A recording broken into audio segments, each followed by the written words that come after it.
हत्या दिवस घोषित किया है, वो उसके साक्षी है और उनको उनका जीवन बर्बाद करने वाली है कांग्रेस।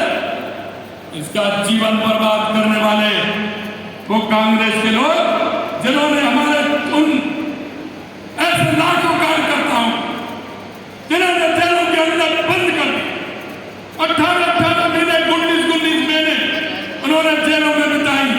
उनके परिवार खंडित हो गए, विखंडित हो गए, लेकिन उन्होंने लोकतंत्र की रक्षा के लिए इमरजेंसी के अंदर अपने आप को समर्पित कर दिया।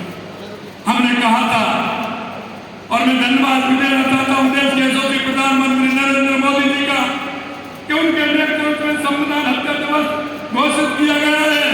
क्योंकि अगर आप उनके जीवन की बात सुनोगे, कभी आप उनके पास बैठोगे, लोकतंत्र सेनानियों के पास जब आपको वो अपनी व्यथा बताएंगे तो आपके मन के द्वार भी खुलेंगे।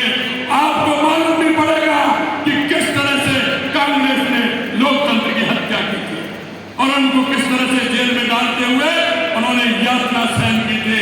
हमने कहा कि हम उनकी पेंशन भी बढ़ाएंगे और आगे आने वाले समय में विधेयक ला करके उनको रेगुलर भी करेंगे और आने वाले समय में उनको और भी लाभ हम देने वाले हैं।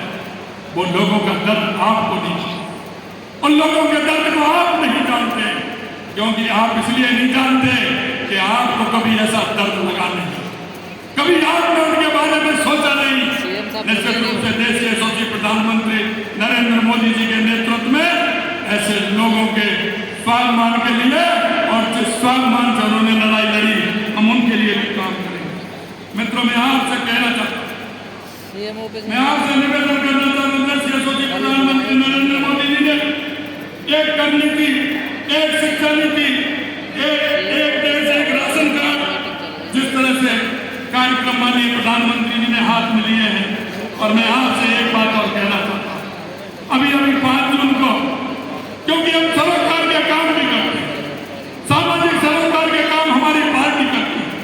आपने देखा 2014 में जब देश के यशस्वी प्रधानमंत्री नरेंद्र मोदी जी आए थे, लिंकन पार्क में कमी थी, लिंकन पार्क में काफी अंतर था।